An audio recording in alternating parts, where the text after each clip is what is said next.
Tahap pertama, bagian 1, penemuan di tengah hutan. Di sebuah dusun kecil yang tersembunyi di antara lebatnya hutan Kalimantan Tengah, hidup seorang perempuan tua bernama Nyi Sura.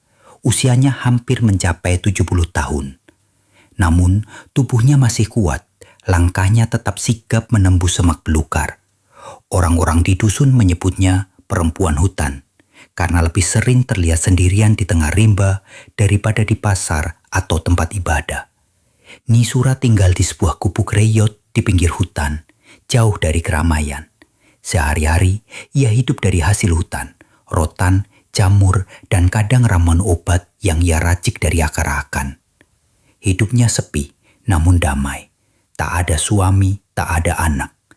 Hanya ditemani suara serangga malam dan deru angin menerpa daun-daun. Suatu sore saat hujan baru saja reda, Nyi Sura berjalan menyusuri tepian sungai kecil untuk mencari bambu muda. Namun, langkahnya terhenti saat ia mendengar suara aneh, tangisan bayi. Suara itu datang dari balik semak lebat, sangat pelan namun terus-menerus, seperti jeritan kecil yang mencoba bertahan hidup. Dengan hati-hati ia membuka semak itu, dan alangkah terkejutnya ia saat menemukan seorang bayi laki-laki tergeletak di tanah basah. Tubuhnya merah membiru karena kedinginan, dan anehnya tidak ada luka sedikit pun. Namun, yang membuat Nyi Sura bergidik ngeri adalah jejak aneh melingkar-lingkar di sekeliling bayi itu, seperti bekas lilitan tubuh ular raksasa. Nyi Sura sempat ragu. Ia tahu betul legenda di tanahnya. Ular raksasa penjaga sungai, ular siluman, bahkan anak ular jadi-jadian. Tapi tatapan mata bayi itu seolah meminta perlindungan. Ia menangis bukan dengan takut, tapi seakan mengerti bahwa hanya Nyi Sura yang bisa menolongnya. Akhirnya, Nyi Sura membungkus bayi itu dengan kain sarungnya dan membawanya pulang. Malam itu, hutan tampak lebih sunyi dari biasanya. Nyi Sura membuatkan bubur dan menyalakan api unggun kecil di dalam gubuk. Bayi itu diberi nama Sangkala, yang dalam bahasa kuno berarti pertanda atau peringatan. Tapi sejak hari itu, hal-hal aneh mulai terjadi. Ular-ular kecil tiba-tiba sering muncul di sekitar gubuk Nyi Sura, tapi tak pernah menyerangnya. Mereka hanya diam, melingkar, seolah menjaga. Bahkan ular berbisa seperti welang dan tedung selar hanya lewat dan menatap bayi itu, lalu menghilang ke dalam semak. Beberapa malam kemudian, saat Nyi Sura bangun untuk keluar buang air, ia jarang menangis, jarang bicara, dan tidak pernah takut pada binatang buas, terutama ular. Malah kadang ia bermain dengan ular-ular kecil yang muncul dari hutan. Bahkan Nyi Sura pernah melihat seekor ular besar menjulur dari atap dan melilit tubuh Sangkala sebentar, seperti memeluk, lalu menghilang. Tapi Sangkala tidak pernah terluka, tak sekalipun. Ia juga punya kebiasaan aneh, suka berbaring di tanah dingin, terutama saat malam bulan purnama. Ia akan membuka bajunya dan tidur begitu saja di tanah, seperti sedang menyatu dengan bumi. Nyi Sura makin yakin bahwa Sangkala adalah anak yang istimewa. Tapi ia tak tahu apakah keistimewaan itu akan membawa kebaikan atau bencana. Satu malam, saat petir menggulung langit dan angin menerjang pepohonan, Sangkala berdiri di depan pintu gubuk. Matanya menatap ke dalam hutan. Tiba-tiba ia berbisik, pelan, dalam bahasa yang tak dipahami Nyi Sura. Dia datang. Dan benar saja, dari balik hujan lebat muncullah bayangan panjang, menggeliat, perlahan mendekat ke arah gubuk. Ular raksasa itu datang lagi. Tubuhnya sepanjang pohon kelapa, sisiknya basah, diterpa hujan, dan matanya menyala kekuningan. Ia berhenti beberapa meter dari Sangkala, lalu menjulurkan lidahnya ke arah anak itu. Sangkala melangkah maju, berdiri di depan ular itu tanpa rasa takut sedikit pun.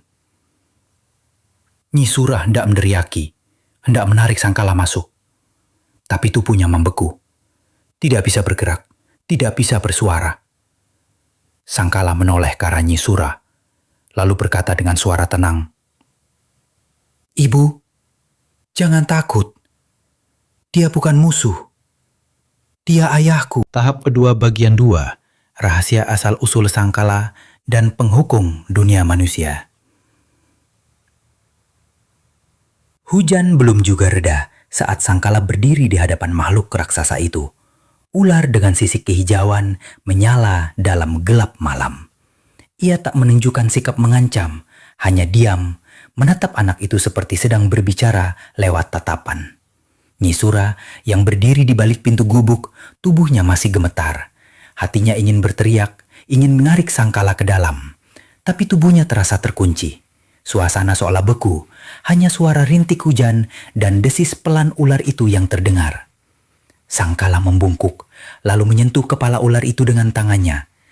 Tiba-tiba, suara keras bergema, bukan dari mulut, tapi langsung dari dalam dada Nyi Sura. "Terima kasih, telah menjaganya." Ular itu tak berbicara, namun suara itu muncul, entah bagaimana, langsung di dalam pikiran. Setelah itu, tubuh raksasa itu memutar, lalu perlahan menghilang ke dalam hutan yang gelap.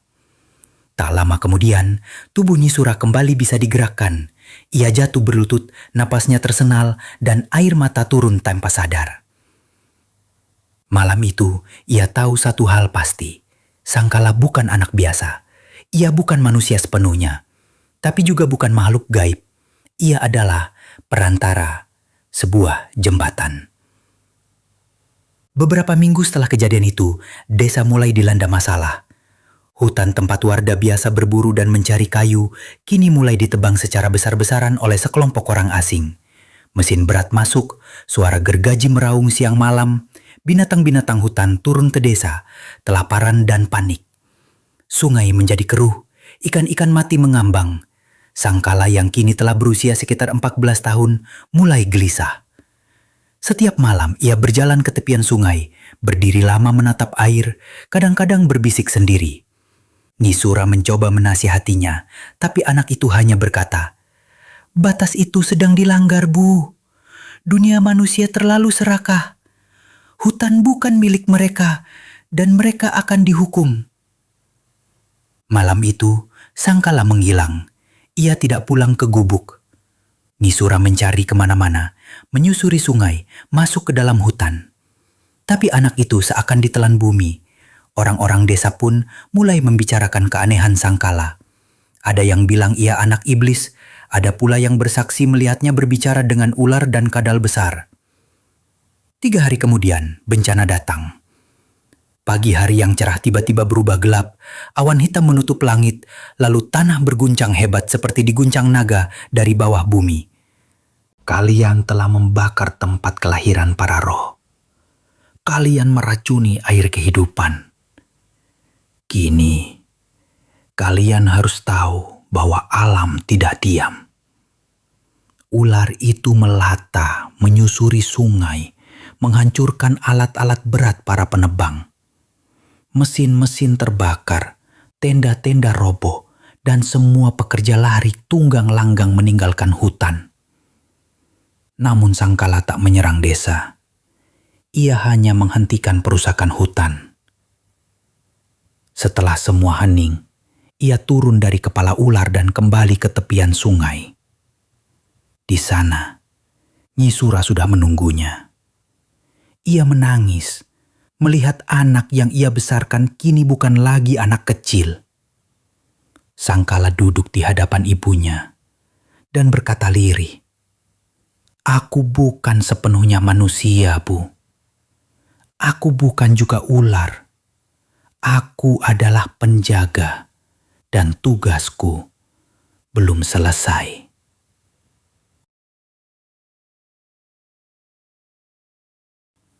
Malam itu, Nyi Sura akhirnya mendengar seluruh kebenaran. Saat Sangkala masih bayi, orang tuanya, pasangan manusia tamak yang terlibat dalam perburuan liar dan ritual hitam, membuangnya ke sungai sebagai tumbal untuk mendapatkan kekayaan. Namun bukannya mati, sangkala justru ditemukan dan dirawat oleh ular penjaga sungai, makhluk suci yang menjaga keseimbangan hutan. Tapi karena tak bisa sepenuhnya tinggal di dunia ular, sangkala dititipkan ke manusia. Dan Nyi Sura, dengan hatinya yang bersih, menjadi pilihan para roh. Namun waktu terus berjalan. Saat manusia makin rakus, sangkala harus memilih.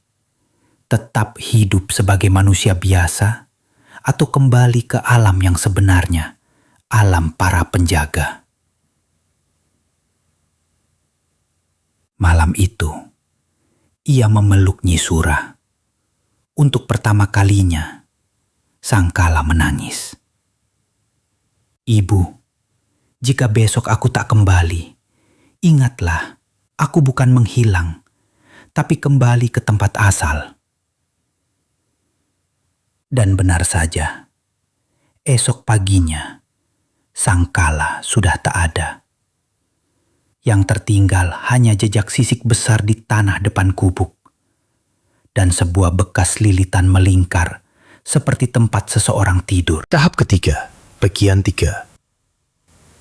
Kembalinya sangkala dan legenda penjaga batas dua dunia. Tahun-tahun berlalu. Nyi Sura kini semakin tua, rambutnya memutih seluruhnya dan langkahnya sudah tak lagi setegap dulu. Sejak kepergian sangkala, ia memilih tinggal di gubuk lamanya. Banyak warga desa menyuruhnya pindah ke pemukiman, tapi Nyi Sura menolak. Ia percaya, suatu saat anak itu akan kembali. Namun sejak malam terakhir itu, tak ada lagi tanda-tanda sangkala, tak ada suara ular, tak ada bayangan raksasa. Hutan kembali tenang, meski tak sepenuhnya damai. Beberapa orang tetap mencoba menjarah alam, tapi selalu ada kejadian aneh. Mesin yang tiba-tiba rusak, pekerja yang hilang misterius, atau hewan buas menyerang tanpa alasan. Desa perlahan menyebut semua itu sebagai kutukan hutan sangkala. Sampai suatu malam, saat bulan purnama muncul sempurna dan kabut tebal turun dari arah sungai, datanglah seorang pemuda asing ke desa. Tubuhnya tinggi dan tegap, matanya tajam dan tenang. Ia mengenakan jubah sederhana dari kain hutan dan membawa tongkat dari kayu tua dengan ukiran sisik melingkar. Pemuda itu tak banyak bicara. Ia hanya bertanya satu hal kepada warga. "Masihkah Nyi Sura tinggal di gubuknya?" Warga menatap heran. Mereka bertanya siapa namanya. Tapi pemuda itu hanya tersenyum dan berkata, "Namaku tak penting bagi manusia biasa. Tapi dia yang menungguku akan tahu siapa aku." Malam itu, Nyi Sura sedang duduk di depan perapian kecil. Suara hutan sunyi, hanya suara burung malam sesekali terdengar. Lalu terdengar langkah kaki menyusuri jalan tanah, mendekat pelan, hingga akhirnya berdiri tepat di hadapannya. Nyi Sura menatap pemuda itu, lalu tubuhnya gemetar hebat.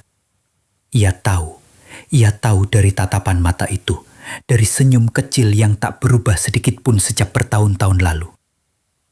"Sangkala." Pemuda itu berlutut, memeluk tubuh kurus Nyi Sura dan berkata dengan suara lirih, "Aku kembali, Bu." Tangis tumpah malam itu.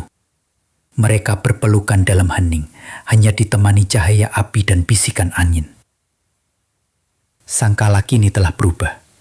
Ia bukan lagi anak kecil yang suka bermain dengan ular. Kini ia seorang penjaga sejati.